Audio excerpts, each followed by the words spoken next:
ખબરોમાં બન્યા રહેવા માટે બેલ આઇકોન દબાવો અને એબીપી અસ્મિતાને સબસ્ક્રાઇબ કરો. અને એક મહત્વની ખબર, કોંગ્રેસના ધારાસભ્ય ઇમરાન ખેડાવાલા પર પોતાના જ ભાઈ સાથે મારામારી કરવાનો આરોપ લાગ્યો છે. રવિવારે બપોરે ઘર પાસે જ બંને ભાઈઓ વચ્ચે મારામારી થઈ હોવાની વિગતો સામે આવી છે અને આરોપ લાગ્યો છે ઇમરાન ખેડાવાલા પર. એક જનપ્રતિનિધિ, જનતાના આગેવાન, જેમની પર આરોપ લાગ્યો છે પોતાના જ ભાઈ સાથે મારામારી કરવાનો. અમારી સાથે ખુદ ઇમરાન ખેડાવાલા જોડાઈ ગયા છે. તેમની પાસેથી જાણીએ કે આખરે શું વાત હતી. ઇમરાનભાઈ, જે મારામારીનો આરોપ આપની પર લાગ્યો છે, શું આખી ઘટના હતી? ના, તો જે મારામારીનો આરોપ છે બિલકુલ ખોટો છે. હું તો બિલકુલ આ વસ્તુમાં કોઈ દિવસ લડાઈ ઝઘડામાં માનતો જ નથી.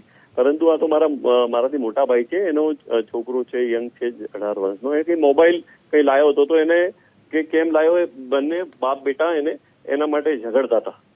તો મેં કીધું ભાઈ, મેં કે લાવ્યો છે તો લાવ્યો છે, એમાં શું, એને શું ફરક પડે છે? તો એણે મને કે નહીં, મારો છોકરો છે, હું એને બોલું મારું. મેં કે ભાઈ આવું નહીં તારે. તો એને મારા સામે 2-3 એને લાફા મારી દીધા છોકરાને.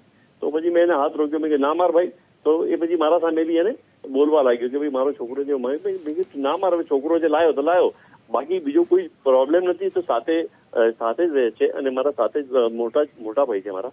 એટલે કોઈ ફેમિલીમાં જે આ બતાવ્યું છે કે ભાઈ મિલકતનો કે કોઈ ઝઘડાની કોઈ આ મેટર જ નથી.